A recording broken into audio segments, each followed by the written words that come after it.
begin. Hey, this is Thursday, May 14th. We are almost done with this whole e-learning thing. Technically, we are done with e-learning, at least for my class. Today, moving forward from this, all of your e-learning for me is optional. I have officially updated Skyward with all of your grades. Your grade can only go up in my class. You have no other grades coming in for it. So if you go check Skyward and you like the grade that you have for me, that's it. You're done. You're good to go. If you are missing things, you can still turn them in. I'm not going to require any more things for a grade from here on out.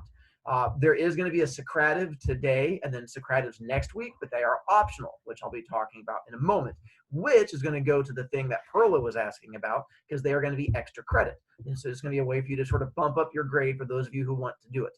But we'll talk about that here in a second. Anyway, today, then going through next week, the reason that they are not going to be for a grade is that these are just going to be stories that I'm going to be telling you guys, going back and connecting to my whole life and things like that. So hang on one second. I'm going to have to,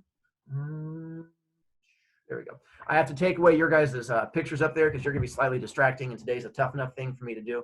So with all of you guys in here, here's how I end the year. Started doing this years ago. Where I didn't used to end the year doing stories. I used to end the year showing movies and stuff like that. And typically in the school year, I give you guys a chance to vote. We can either watch a movie the last week or I can tell stories the last week. And kids started voting more and more for me to tell stories. And I'm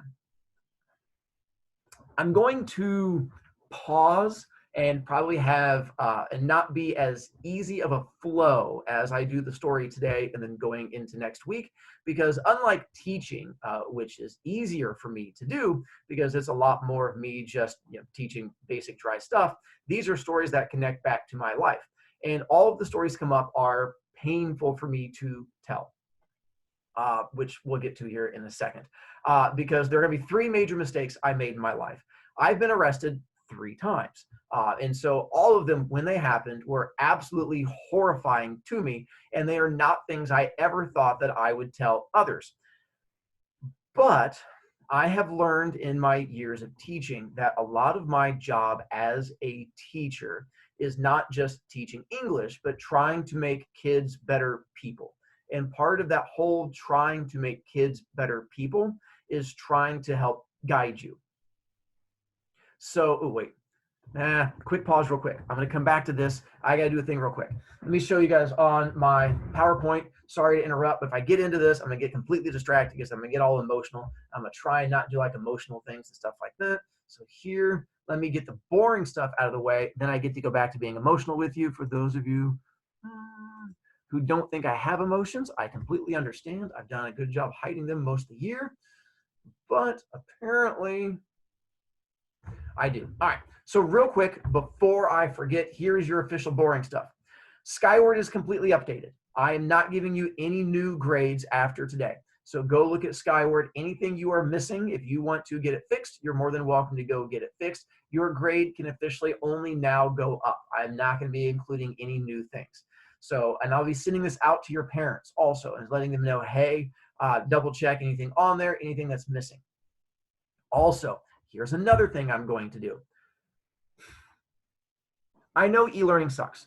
I know e-learning is awful. I know a lot of you guys have hated it. So here's the deal I will make with you. 4th 9 weeks was completely e-learning.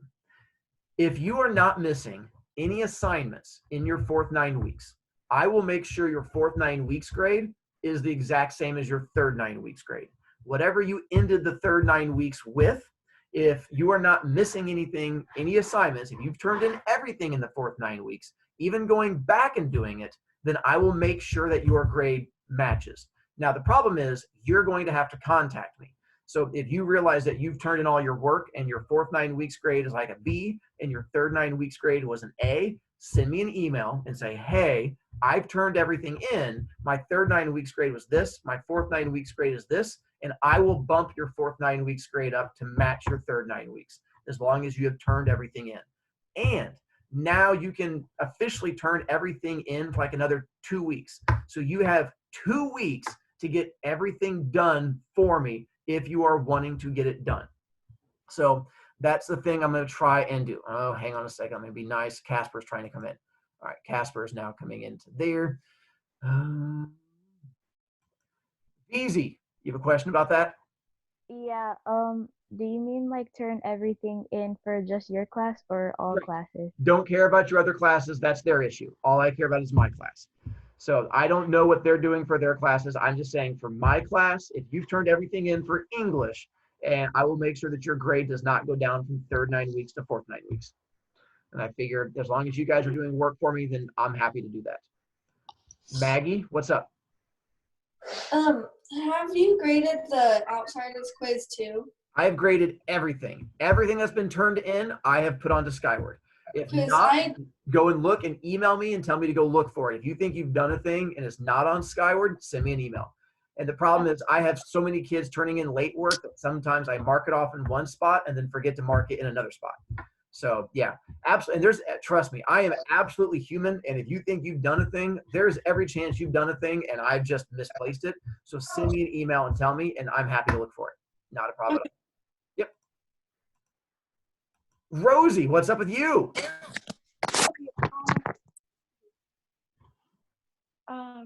Don't send that thing out to parents yet because now I have a D because I haven't taken the test. So, I need you. I'm not sending it until probably Monday. Okay, really? Yeah, my goal is I'm telling you guys now, and then I will send the email out to parents saying, hey, check your kids' grades, and they can fix things in the next 2 weeks. So now you guys have a heads up to try and get stuff done. Again, I love you guys more than I love your parents. So my goal is just trying to make you guys do better. All right? All right. Clemens, what's your issue? Okay, so not this applies to me, but what if your grade was worse last not 9 weeks than it is now? Then I don't lower it. I just go ahead and say what you have now. It's only if Okay. it went down. If it went up, go you. If it went down, that's the only thing I'm worried about. Pearls, what's up? What if your midterm grade from this quarter was better than your grade right now? Can you change it from midterm? Nope, midterms don't really do anything. Yeah, sorry. That's just like midterms are kind of like a make-believe grade. They're like the fairies of grades. They only exist if you believe in them.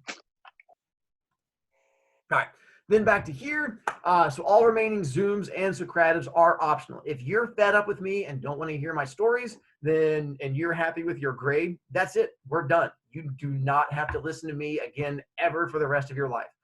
That is completely up to you. Maggie, your sister seems really excited about not having to pay attention to me.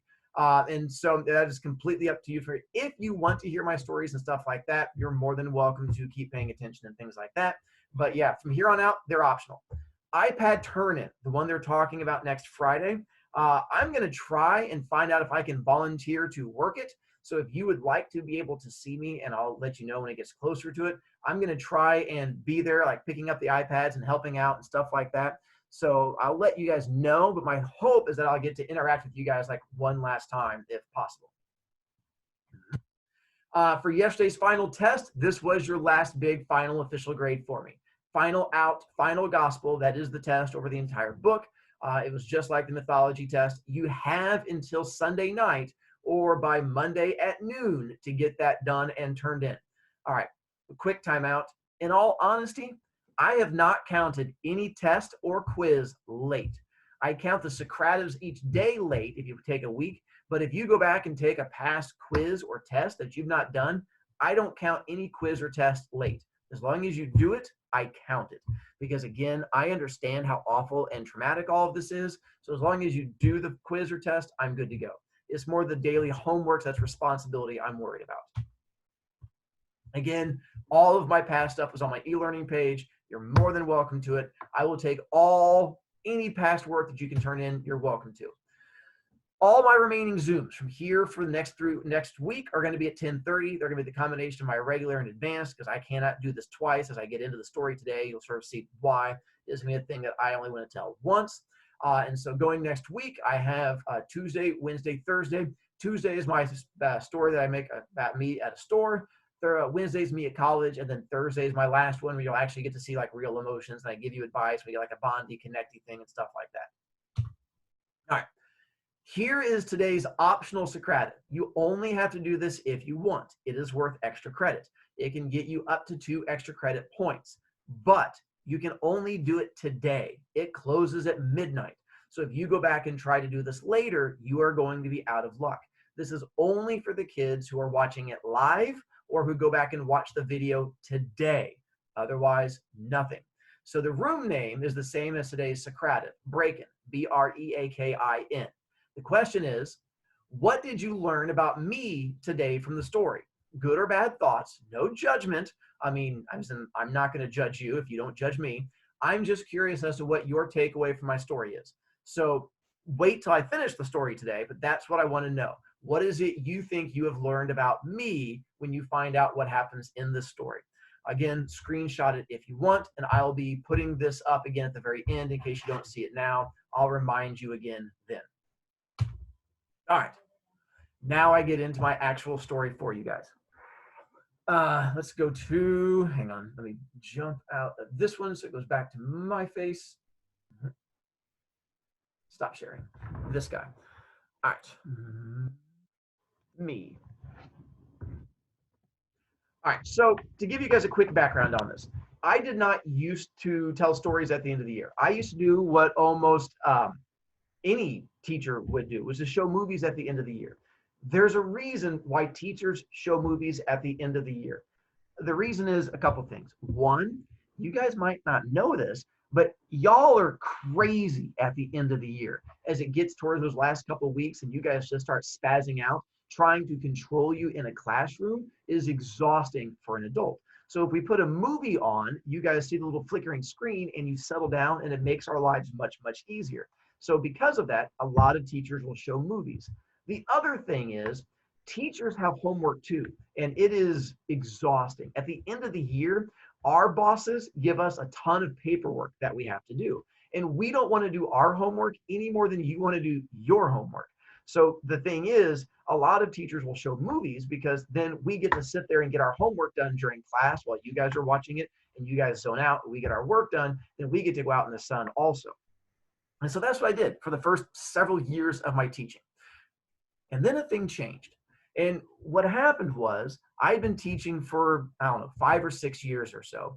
And I was sitting in, and this is where I wish I could be in my classroom because I can point to things, but I was sitting in my classroom one day and it was after school and there was a knock on my classroom door, and I looked up and it was a kid that I had taught years ago who was a high schooler.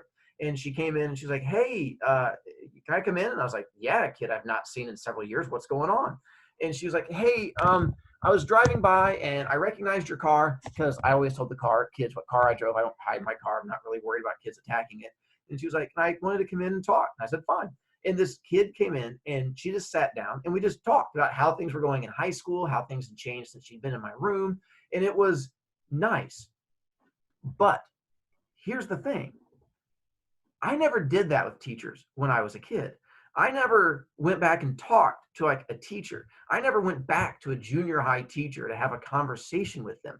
Once I was done with the teacher, I was done with the teacher. I had no desire to go back and talk to a teacher again. So the fact that this kid came back to talk to me, I thought was really weird. So the next day in class, I was teaching my 7th graders, and I go, "Hey, timeout." I took a timeout in the middle of class, and I was like, "All right, a really weird thing happened yesterday." And I'm like, "What?" And I told them the story about the fact that I was teaching and this kid came in and like she sat down, we talked like an hour about life and things going on. I gave her some advice about issues she was going with. And they're like, "Yeah." And I go, "Is that weird? Was that weird for a kid to come back?" And they're like, "Yeah, that's really weird." And I'm like, "Because I never did that as a kid." And they're like, "Yeah, that's really weird." And I was like, "Okay." And then I had a kid raise her hand, and actually it was a boy. And he was like, "I have a question." I go, "Yeah." He goes, Can we do that?" I go, Can you do what?" He goes, when we're in high school, can we come back and talk to you?" I go, "Do you want to come back and talk to me?" He was like, I don't know, maybe," or something like that. And I was like, "Yeah." I'm like, "I'm never going to not talk to a kid if you guys come back." It's like, "I love teaching you guys." He's like, "Okay." And that was it. I thought it was just like a one-time thing. It was kind of weird to have that conversation. But then it happened again. And it was like a couple months later, and it was a different kid who showed up, like a different random high schooler. And same thing. And I had that same conversation with my students about the fact that like it happened again. And like the same kid, I'm like, no, it was a different kid this time. And they just came in and talked. And this started happening more and more as the years went by, where I would have past students just show up out of high school and like knock on my door and then come back and talk to me. And so what happened as they started coming back and talking to me is I started asking them about like what was going on in their life and troubles they were having and things I could do to offer advice. And I'm like, well, you seem to know what you're talking about. And I'm like, well, I've lived a life. And it was all good until this one girl came by who I remember. And she was going through a really hard time in high school. She had gone down a dark path. In junior high, she was that normal, bubbly, happy kid. Like didn't really see any issues. But 8th grade started having more problems, and then getting into high school having even more and more problems. And she was getting in trouble at school and getting in trouble with her parents. And so I started telling her like stories of me getting in trouble with getting like that, the fact that I had a troubled past and I'd gotten in trouble when I was a youth. And so I told her some of those stories, and she was like, that was really helpful. And I was like, well, I mean, I was only trying to make your life a little bit easier. She goes, you should tell kids those stories. I go, I'm sorry, what? She goes, you should tell 7th graders those stories. I go, you want me to tell 7th graders stories about me getting in trouble when I was in junior high, and you think that's a good idea?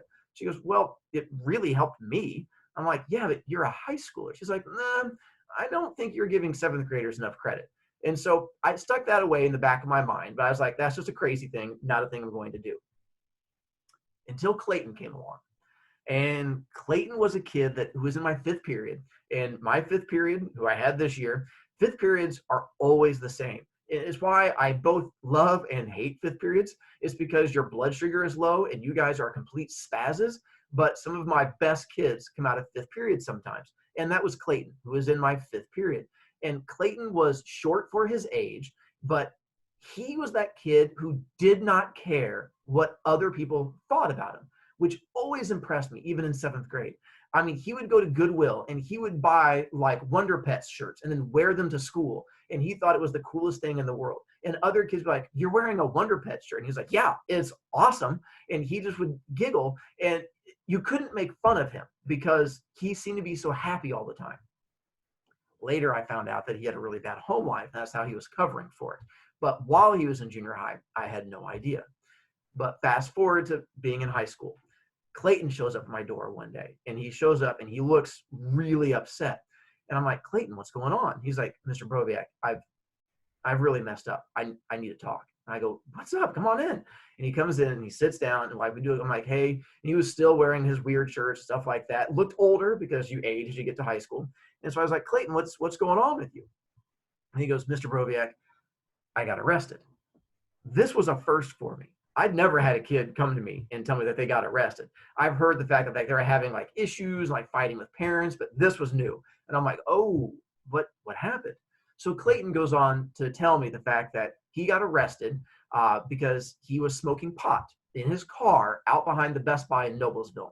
And his home life had gone really bad. He was fighting with his parents all the time. He couldn't smoke pot at home. And so it was the only way he was able to deal with things. And so he was in his car and went behind the Best Buy in the little parking lot and was smoking pot. And the cop pulled up and that he got arrested. And he came back and he was like, I didn't know who to talk to. And so it's like, my parents hate me. There's teachers at school. I can't go back. So I'm currently on probation from there. And he was like, I don't know what to do. He's like, so I came back to talk to you. And I'm like, I've never dealt with this before. I mean, with a kid. And so I did my best to help him. And for the first time ever, I told someone about me getting arrested when I was a kid. And I was like, and this was a thing I thought I would go to the grave with the story. This was not a story I planned on telling other people ever. But Clayton was a kid I really liked, and I could tell that he was hurting. And so I told him, I was like, it does not mean that your life is over. I'm like, you can get arrested in junior high and you can go on to become a great person. He's like, Mr. Broviak, you don't understand. It's never happened to you. And I went, well, actually it has. And he was like, what? I go, actually, my freshman year of high school, I got arrested. And so I told him that story. And Clayton was in shock, but telling him the fact that I had gone through that and I had had these horrible things happen to me helped him. And Clayton and I stayed in contact, and now Clayton's like 30 years old, and he and I still message every once in a while, but it was the thing that helped him. And he again told me, hey, I think you should tell kids these stories because they're really helpful. Kids go through things in junior high, and it makes their lives easier if you can give them some kind of guidance. And so with that, I started thinking about it at the end of that school year. And so at the end of that school year, I started telling my first stories to kids. And it wasn't necessarily that one. It was some other stories of me being in junior high. And kids really reacted to them. And they were like, these stories are great. I've never heard a person talk like this. I'm like, well, if it helps you out, then that's what I want to do. So here's my goal. My end of the year thing that I now do is a 4-part thing. I'm going to tell you 3 stories that are about horrible things that happened to me in my life. My 3 lowest, darkest, most awful moments I've ever had in my lifetime. The 3 times I've been arrested where I thought my life was going to end. The reason I'm going to tell you those 3 things is because of the 4th one, and that is next Thursday. Next Thursday is where I'm going to pass along my advice to you, where I am going to take my last time to try and improve your life in some way and try to pass on what I think is important. The reason I'm going to do this is that I'm going to tell you my stories about what's going on in my darkness to earn your trust. Because my whole goal this year is to try and make you better people. The way I make you better people is by earning your trust. And yes, my advanced kids, I know the irony of that because I just broke your trust this past week with the book, but I have a reason for what I'm doing. And so I'm going to try and earn your trust right now by telling you my deepest, darkest secrets so that you trust me come Thursday when I tell you my final story. So now allow me to open up and tell you the first time I got arrested. Okay. Now, this first one is a fun story. I mean, as fun as getting arrested when you're 8 years old can be. I will tell you, my second story next Tuesday is a tough one. I may cry on Tuesday because Tuesday is one that hurts me. Wednesday's story is a bit more on the happy side, and then Thursday's goes back to. So Tuesday, Thursday of next week, you may see emotions from me. Today, I'm past the emotional part. Me remembering my kids that were in pain, that was my emotional bit. But thinking back on me now, we should be okay. So 2 things with the thing I just said. I hope you guys never have to say that phrase. The phrase being the first time I got arrested. The reason being is it implies 2 things. 1, that you've been arrested. 2, if you say the first time I was arrested, that implies there's other times you got arrested. And I'm hoping that is not a thing that happens to you. So the first time I got arrested, I was 8 years old. And I was hanging out with an older kid in my neighborhood. Now, the older kid is because he was a 4th grader and I was like a 2nd grader. And so I thought I was all cool because I was hanging out with this older kid who was 2 years older than me. And he wasn't necessarily a bad kid, but he might have been a bad influence on me. But in my neighborhood, there weren't a lot of kids to hang out with because we didn't have a lot of kids to be around. And I remember there were some other kids who were really big jerks, and this kid may have been a bad influence, but at least he wasn't me. So one day, him, me, and then my younger brother, who was 2 years younger than me. So my younger brother was in kindergarten. And we were biking around our neighborhood trying to figure out something to do that we thought would be fun. And as we biked back and forth, we found this house in our neighborhood. And lots of houses, but this particular house was empty. And you could tell because as we biked by, like the front windows were completely like the shades were open and you could see into it and there was no furniture. So we thought that was weird. So we parked our bikes in front of this house. Hang on one second. I have a picture of the house. I actually took my daughters back to my childhood home so I could take pictures from this. So here real quick, this is the picture of the house that's going to be in question.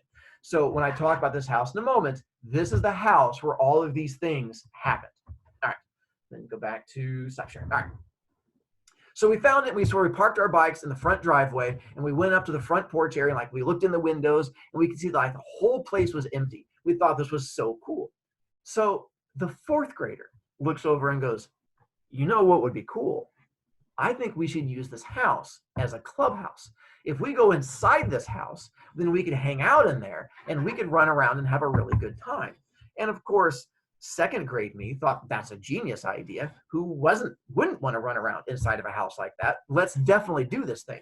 So we decided to go to the front door and open it so we can go inside and play, because if no one else is using the house, we might as well use the house. So we go over to the front door to open it, and it's locked because the owners are not idiots.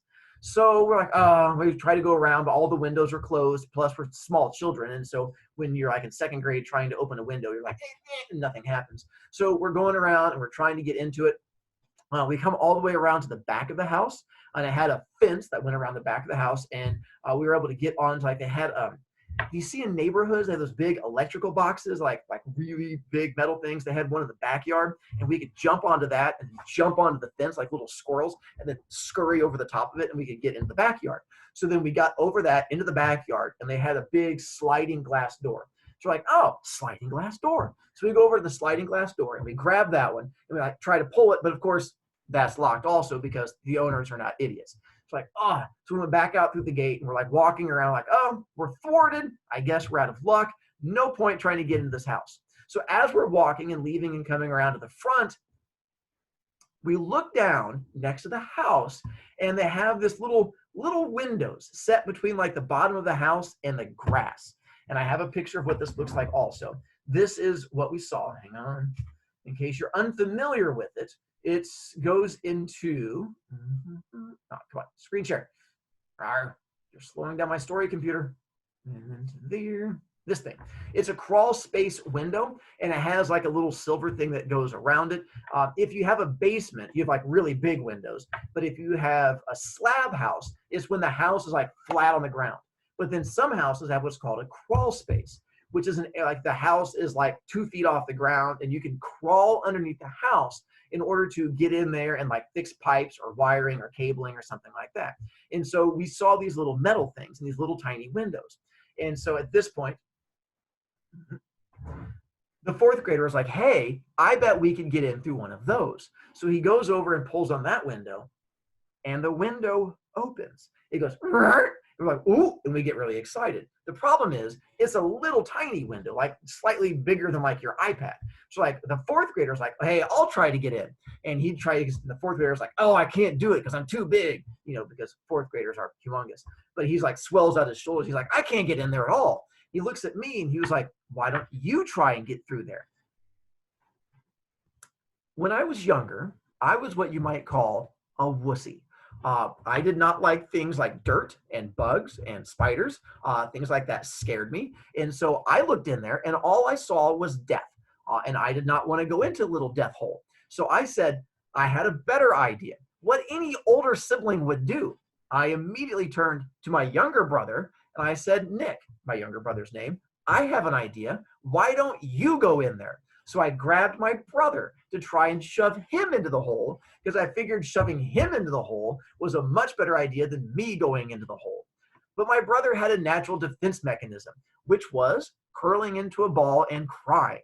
And so he curled into a ball and started crying to prevent me from shoving him into the hole. So that prevented that option from working.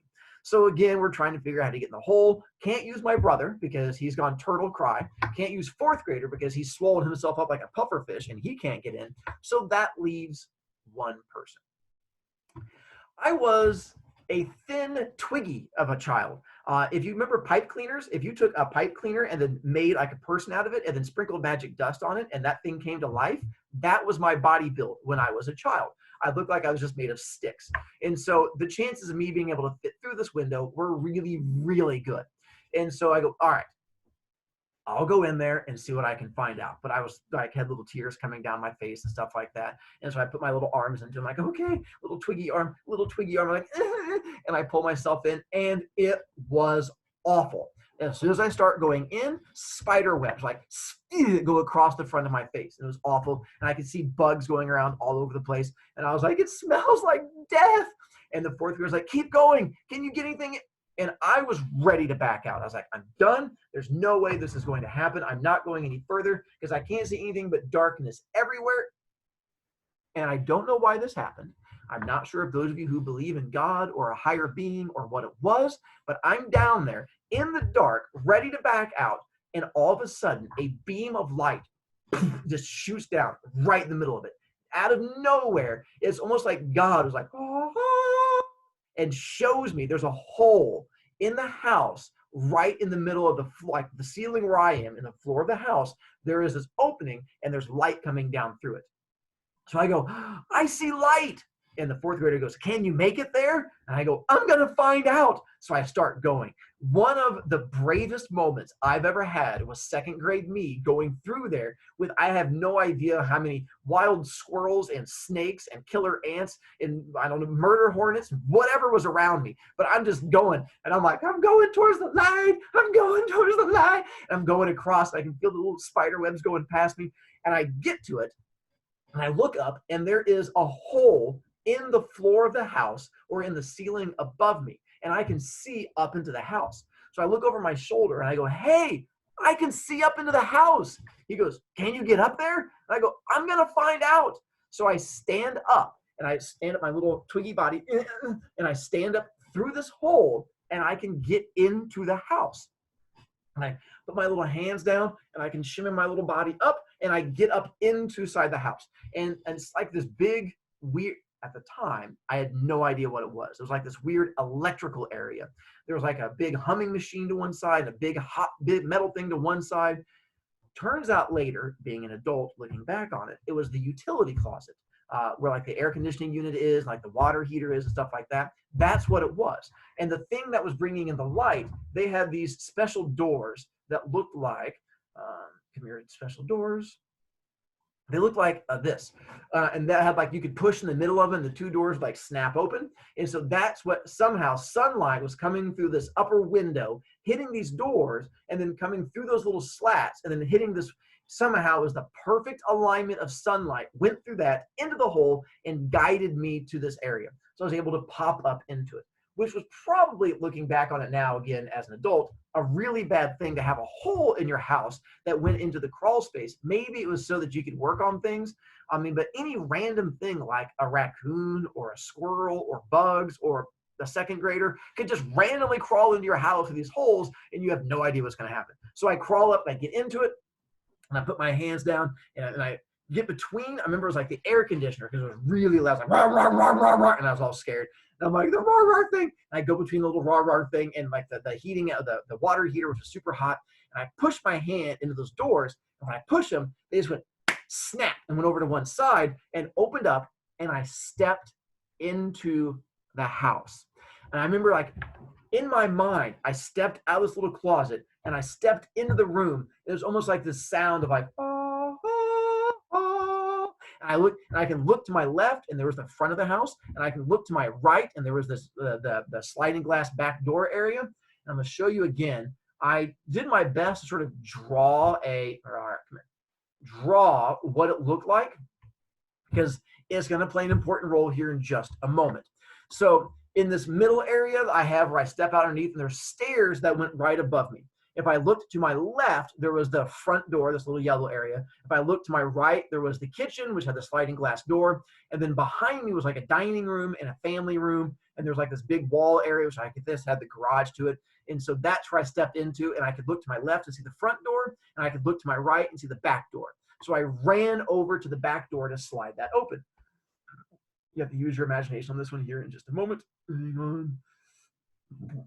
Excuse me. Yes, Jackson, I see your hand is up. You're just going to have patience and wait as I continue to ignore you.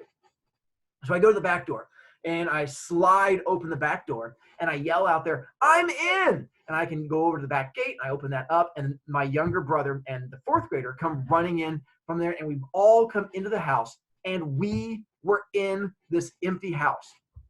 Now, looking at it now, going back to like Elijah, him selling his house now, that's what was going on then. They were in the process of like selling their house and had emptied out the house. And so it was like that in-between stage. And so they still had some random things around the house, but for the most part, it was empty. So we used it as a clubhouse.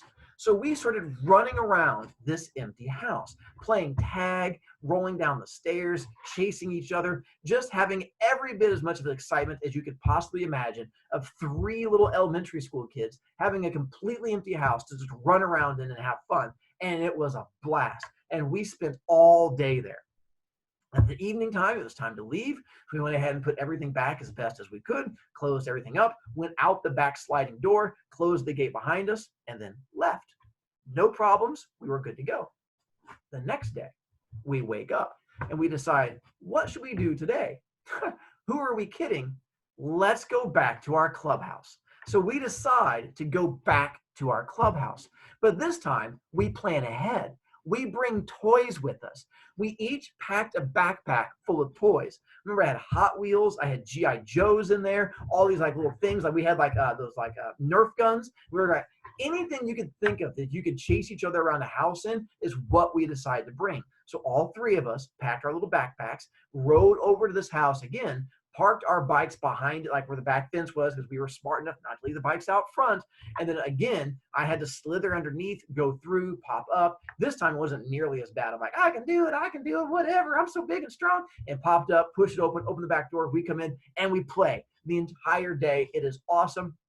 I can still remember, this is, oh my God, like 35 years later, I can still remember like being on the kitchen floor and having Hot Wheels and racing them across the floor as fast as we could, because our parents would yell at us when we did that, because we'd hit like the refrigerator, like ba-dang off the refrigerator, and they yell at us like, what are you doing in there? But here, we could ba-dang off anything we wanted. No one yelled at us. We'd chase each other around the house, shooting each other with Nerf guns. Best thing in the world. Loved it. We did this for 3 more days, where we would go home, come back with more stuff, put them around the house. Problem is, we started getting a little lazy about putting away our toys. So that issue comes in where I think whoever owned the house started finding random goblin toys throughout the entire house. So go to day number 5. So day number 5, we are now sitting in the kitchen, middle of the afternoon, playing. We have stuff spread out everywhere, toys and stuff like that, having a good time. We're laying there when all of a sudden we hear the front door, and we hear a key in the front door. Jingle, jingle, jingle, jingle, jingle. And all 3 of us do that, stop and look at each other, and our eyes get humongous because we know that's the sound of someone coming in, and it freaks us out. Now, the issue is, again, let me go back to showing you guys how the layout was. So we're laying on the kitchen floor, and we hear it, and it's right down this main hallway. And so with that little main hallway area, we could run. We see it coming. They has like a perfect view of where we are. We have options of what we could do. We could run farther into the house. We could run out the back door, or we could like try to run straight at the scary monster coming in the front door. Now, I know a lot of times you guys think horror movies and you think people are idiots in horror movies because of the choices they make. But when the scary thing is getting ready to happen to you, the smart choice is not always where your brain goes. So instead of running towards the big glass door, which was right there, all 3 of us ran to the dining room because it seemed to be the closest thing. So instead of running away, we ran farther into the house. So let me act this part out for you. So you have this wall right here. So this would be, if I go back against this wall, and there's the kitchen on the other side of me. So the kitchen's like a big opening right here. Front door is around this way, and the little hallway's behind us. All 3 of us come over here to this wall, and we're standing against the wall with our backs to it. And remember, it's me here, 4th grader on this side of me, and my younger brother on this side, closest to the front door. And we hear the front door open, and we can hear like him carrying, whatever it is, carrying something heavy, like, and then he sets it down. And our heart, it's hard to even describe if you've never been in like that actual horror movie moment. It's just that, and I was positive that whoever this was legally allowed to kill us, because in my 2nd grade mind, I was imagining that once we were caught, he was going to kill us, and there was nothing we could do to stop it because we were going to get caught by this monster. So I honestly thought this was a life or death situation. So, standing against the wall, and we hear him come into the kitchen, and then all of a sudden we hear all these cuss words coming out. He's like, what is good toy? We hear like a kicking sound, and the toys like shattering and hitting the wall. And we're like, oh, we're all going to die. And so we're trying to figure out what to do. So apparently all 3 of us make the same decision at the exact same moment, which is, "Ah!" And we scream as loud as we can and then turn and run to the front door. As an adult today, I cannot imagine if I was in a house I thought was empty and all of a sudden 5 feet away from me, I hear the screaming of 3 goblins and the pitter patter of little feet. I myself, as an adult, would wet myself and pass out. That's not what happened. So the 3 of us run to the front door as fast as we can. And we get to the front door. And again, I know in horror movies, you see these things happen and you're like, how can you not operate a front door? I was 8 years old. I've been opening front doors for years at this point. And I thought for sure I could open a front door. I'm the first one to get there because being the brave person I was, in the process of running to the front door, I had elbowed my brother out of the way to get him behind me so that I could get to the front door to protect him. And so I got to the front door, and I remember holding on, and I couldn't get the doorknob to do what doorknobs are supposed to do. I was grabbing it and like twisting, and I'm like screaming, and the 4th grader is here, and my brother is here, and they're both yelling at me, and I can hear the monster man behind us, like 10 feet away in the kitchen, probably still wetting himself, and we're trying to pull and I couldn't get the door, and then all of a sudden it was like, oh, you turn the doorknob and you pull, and like that moment, and I remember I pulled it, but when I did, it hit my foot and bounced back closed. And I had that moment of pulling it and went bam, boom, and then shut. And that stunned moment of just going, what? The door didn't, and I was like, oh, wait, you hit your own. I remember reaching over, grabbing it again, pulling the door open, and then running out. It felt like we were there for a half hour trying to do this door. Looking back on it, I'm guessing it was probably all of 2 seconds.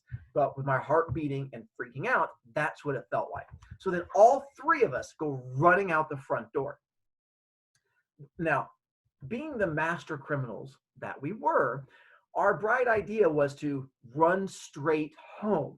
So the 4th grader lived to the right, so he ran out the front door, ran down to the right. My brother and I lived to the left, so we ran out the front door and then ran to the left. Again, if you can, let me go back here to show you the house.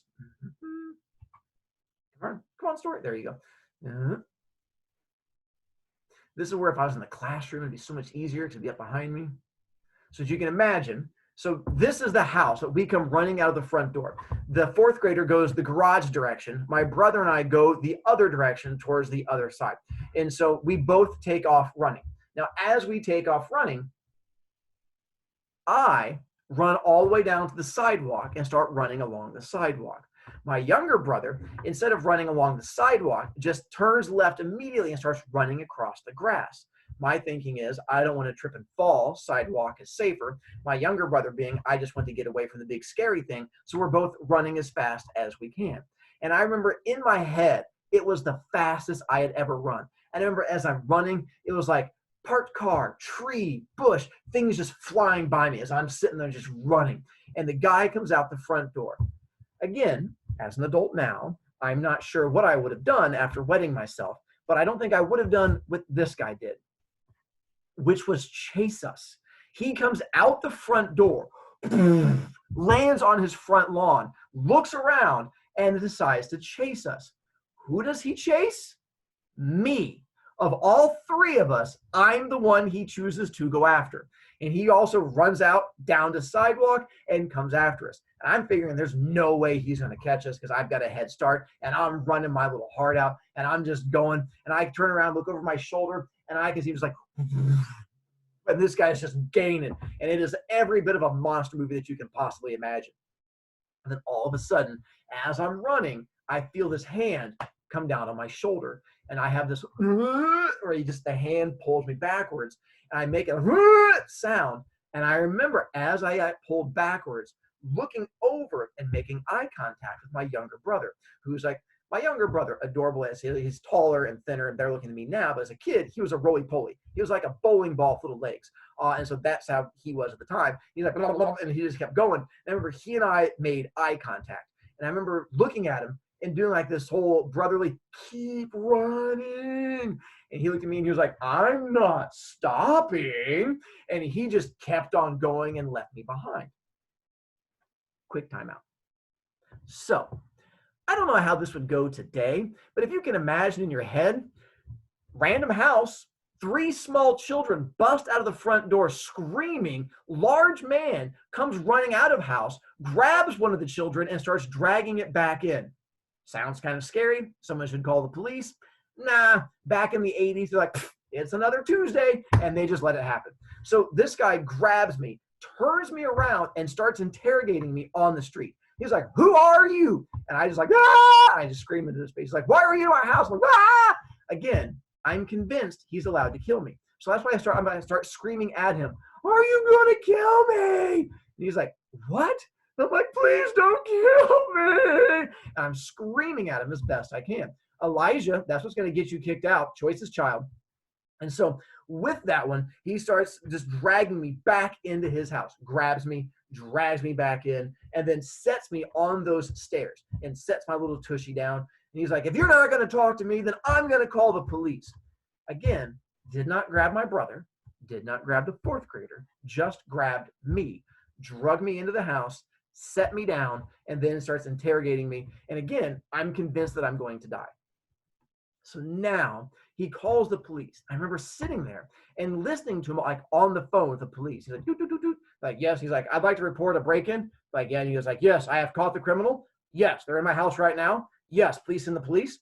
And I'm not just sitting there, they had a staircase. They had the little, the banisters, like little poles that go up and down it. And I remember I'd wrapped my arms around the little poles and I had like rested my head against. I was like rocking back and forth and crying while holding on to these things, trying to figure out who was going to kill me. And then after he calls the police, he's done with me and he just leaves me there. And I'm just sitting there crying and rocking. I don't know how long it took until eventually knock on the front door. And he goes over to it and he opens it up and I can hear him talking to the police. They're like, this is the police, you reported a break-in? He's like, yes. They're like, and they said that you still have the person here. And he goes, yes, I do. They go, where is he? And he opens the door.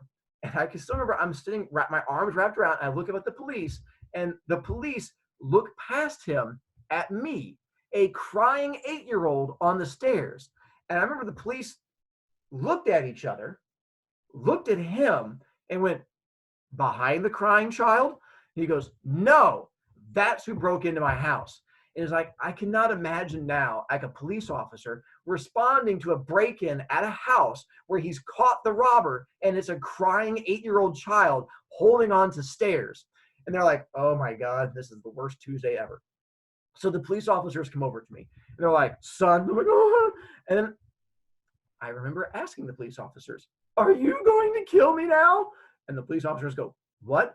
And I go, one of you has to kill me. So is it you that kills me? And they're like, son, is this your house? And I'm like, no. They're like, why are you in here? And I'm like, I don't know. Like, do you want us to take you home? I'm like, oh. I'm like, all right. Like, sir, we're going to take this kid home. And he's like, yeah, please do. And so the police officers take me out. I remember I had to sit in the back of the police car. They did not put handcuffs on me, either because they were confused or because I was 8 years old and shaped like a twig. I don't think you can put handcuffs on a pipe cleaner. It is like, it just goes right down it. So it wasn't going to work out that way at all. So they put me in the car and they then take me from there back to my house. And again, I'm going to show you a picture of my house real quick. Quickly. It's just in the middle of the story. Right to there. And see, when I made my daughters go back and look at my childhood from this, I went back and took a picture of my house. So in my memory, when I went back to look at, this is the house that I lived in at that time period. I thought my house and this house were like on opposite ends of the neighborhood. And like I had to run all the way across. It turns out the house I broke into is 2 houses behind this. So if you're looking at like where the windows are, so the red car, it was like on a corner. And if you went 2 houses the other way, that's where the other house was. I had no idea until I went back and took these pictures. It completely blew my mind. In my head, they were like football fields apart. No, they were 2 houses apart. So when the cops took me home, they literally like pulled out, drove down 50 yards, and then pulled into the next house. And they dropped me out. Remember, they walked me up to the front door. with like a officer on either side behind me, hands on my shoulders, walked me up to the front door. Went up to the front door, rang the doorbell. I'm sitting there crying, and they open it, and my mom opens the front door. My mom was like, "Officers, what's going on? What happened?" Like, "Ma'am, is this your son?" She goes, "Yes. Is he okay?" Like, "Ma'am, we found him inside someone else's house." And I remember like the expression on my mom's face changing from worry to what? It was like, she goes, "What?" Like, yes, your neighbor had to call the police because apparently your son and 2 other children were in his house. And my mom just looked at me and she went, "David, is that true?" I was like, I'm just sitting there crying in front of her. And so they had like a conversation. And then the next part I remember, because it's weird how your memory gets spotty, was they had to find my brother. They're like, "Ma'am, was like, you have another child?" And she was like, "Yeah, younger brother Nick. Like, can we talk to him also?" So they went to go find my brother, and my brother did what any kid would do when the monsters are coming. He went and hid under his bed. He had gone, dove under his bed, and was hiding there.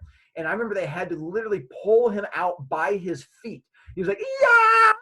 And they drug him out from the bed and then brought him downstairs. And then once again, being the really good criminal we were, we immediately ratted out the 4th grader because, you know, snitches get stitches. And we were like, it was him also. We gave him their address. And so the police went down and got the 4th grader also. And then they brought him in and his parents. So then I remember we all had to sit there, all of the parents, all of the kids in my family room. And the police officers then had to have a discussion with us about why you should not break into houses. And I remember just being there, like in tears, my parents yelling at us, and them saying, the officers being like, "You understand you can go to jail for this. If you break into people's houses, you can be in jail for life. You want to be a lifetime criminal, son?" I'm like, "I don't want to be a lifetime criminal." And so they're like trying to yell at us like that. And like, again, looking back on it, I was 8 years old. I don't think I could become a lifetime criminal at 8 years old, but it definitely scared me and freaked me out. We had to stop hanging out with the 4th grader after that, and it made a heck of an impression on me. I mean, it kept me from getting arrested again for 6 years, which I think is really good because I did not get arrested again until my freshman year, which was when I was 14. So again, hang on one second. One last thing here to show you to help you out is he says, waiting for the screen to pop up, this. Now I've officially finished my story. That is the first time I got arrested when I was 8 years old and brought in by the police. Now, officially, I had no record at this time because, again, I was 8 years old. So this is completely optional. If you want to do it, you just have to do it today, and that would be it. But it can get you up to 2 points. Now, if all you do is just respond like, "You dumb," then that's not going to get you the 2 points. But that's up to you. If you don't want to do it at all, I am completely fine with that. Not tomorrow, sorry. Oh, you guys have to wait all the way till Tuesday. That's awful. Normally, my kids have to wait till the next day.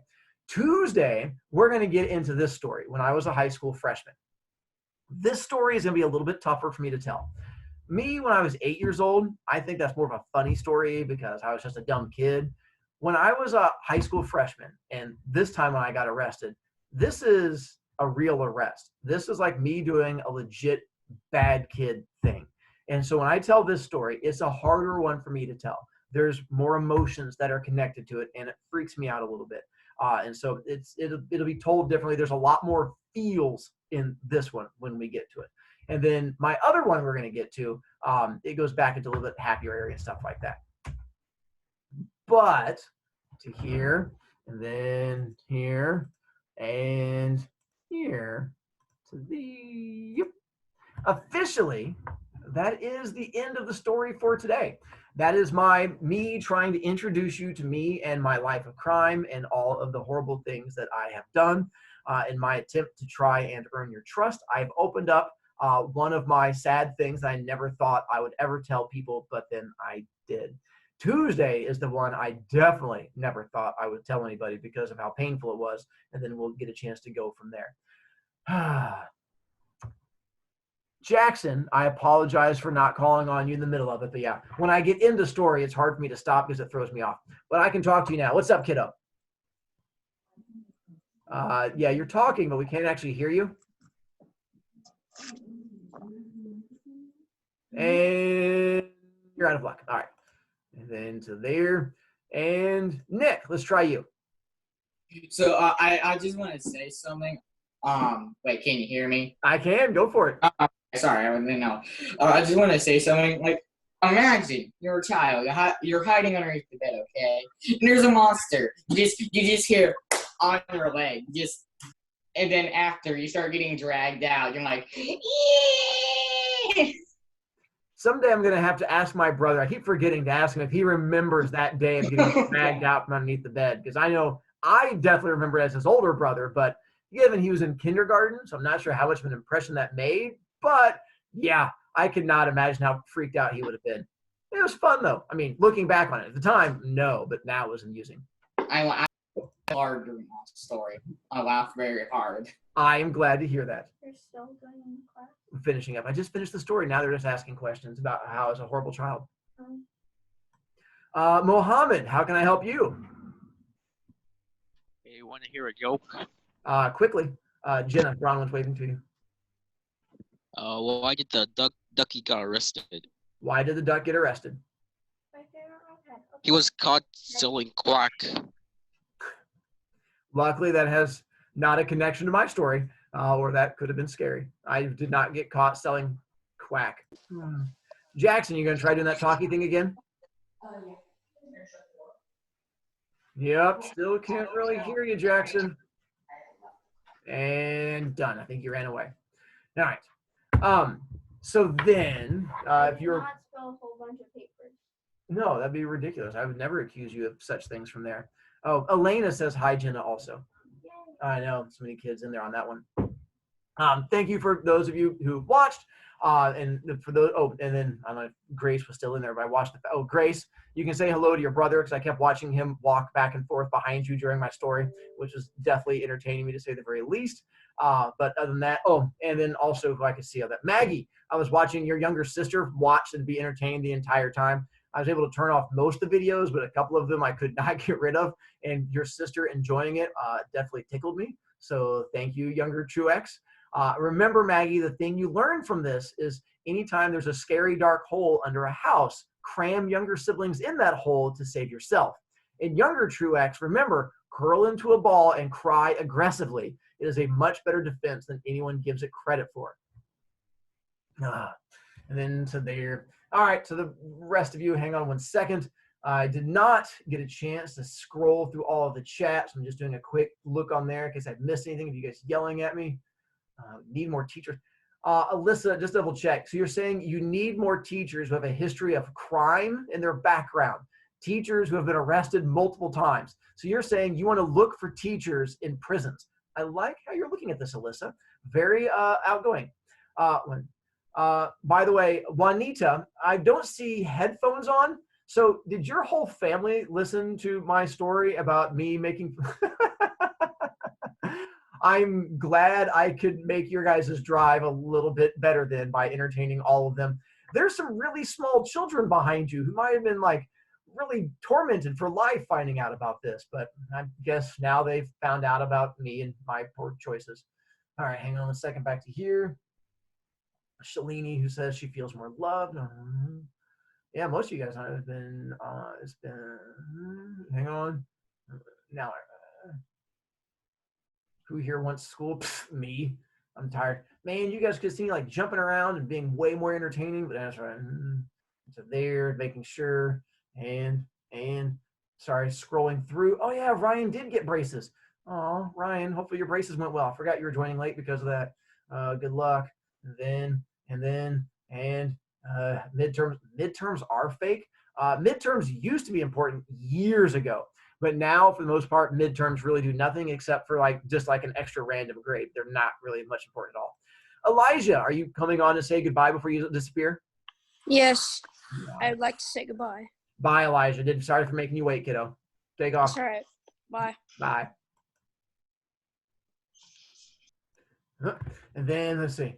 You know what? We need school. I know, right? I feel the same way. I'm scared about next year.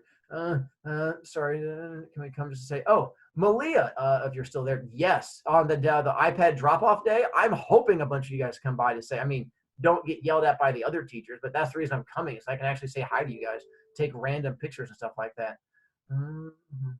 Shalini, I'm scared you've actually had another teacher like me. Our other teachers should just let us watch movies for the rest. How is that different than what you do on Netflix the whole rest of the time? Anyway. Caleb, if you're still on there, the things are a little bit different on basements because you have to be able to actually have giant windows you can get out of as opposed to in the crawl space, but the same idea. I'm choking on tea, sorry.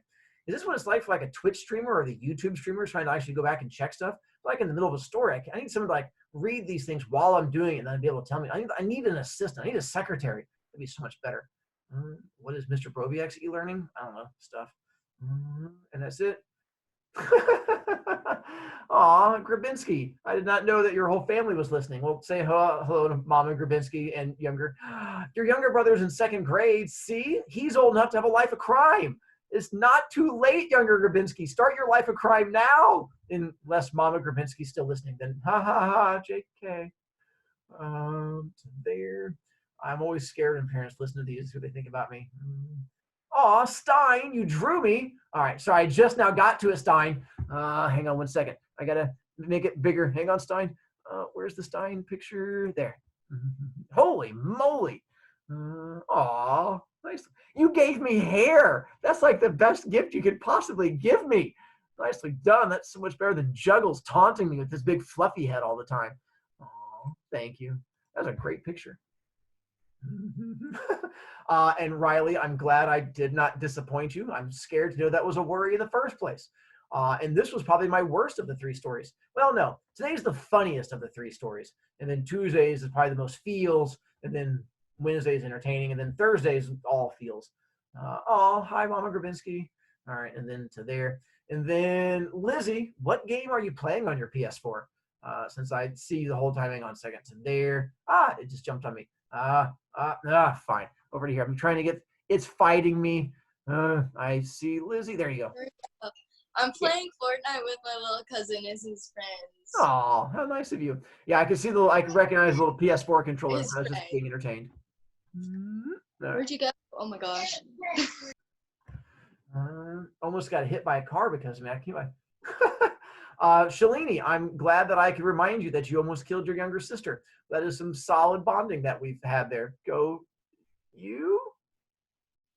Maggie. Oh, nicely done. You're in the basement. See, that one has that would be an easy one to climb in and out of because it has like a ladder and stuff like that. The one I had to go in, hang on one second, Maggie, so I can get a better view of it. Yeah, like that one, much easier. Mine, no. I had now look down the leaves and the dirt. That's what I had to crawl through. That was awful. I had a ladder and a giant window. That'd been easy mode. I did not have easy mode. I had horrible mode. But yeah. And if it was a basement, that'd be much better too. But whatevs. All right. And then there. All right. Thank you. So I think that video may have been a little bit longer than I was planning on, but I kind of missed you and wanted to keep talking and stuff like that. Stop dancing, Kaylee. And then we'll get a chance to go from stuff from there. All right. I think that's it. Did you go and do any missing work you have for me? I won't. You guys make me smile. I won't send out the thing into your parents until like Sunday-ish to say, hey, they can get stuff done. And then it was pretty good. It was an hour. I really apologize. But it was optional, so I don't feel as bad because you guys don't have to watch it if you don't want to. But no, Maggie's sister, you're a special child. You guys also got like the longer version of it because normally I do like the speedy version. You get it done in one class period. But I got to really expand and enjoy myself with you guys. So you guys got like a once-in-a-lifetime thing. My other kids in other years won't get that so much. Kaylee, I hope your medication kicks in sometime soon because it looks like you're having a full-on conniption fit, and I definitely feel for you. That definitely sounds rough. No, you should definitely take your medicine. It's okay. Just like Juggles needs to cut his hair. An hour and 30 minutes. Oh, my goodness, an hour and 30 minutes, Claire. All right, then we'll definitely have to go on that one. That's way longer. All right. I'm going to stop babbling because I could talk to you guys forever because I enjoy it way more than I should. And I think, is that it? I don't think any of your other teachers are really doing Zooms. I think Mrs. Randall stopped doing her Zooms. So I think it's just down to me as far as your human contact goes, which is all kinds of sad. On the bright side, though, I think it's supposed to be sunny at some point, so you can go do that outdoorsy thing. And Paw Patrol was canceled today and tomorrow. So if it was supposed to be in your neighborhood today and tomorrow, it's going to be Monday, Tuesday. So it got bumped to Monday, Tuesday on that. For those of you who did get to see Paw Patrol, high five, because I know I definitely enjoyed it. For those of you who nicely done. Good high five. Made me smile on that one. All right. Stop distracting me, you horrible children that are way more fun than you should be. All right. I'm going to stop it because if not, I'll keep babbling forever. Talk to you guys later. See you Tuesday when things get reals. Bye. Click.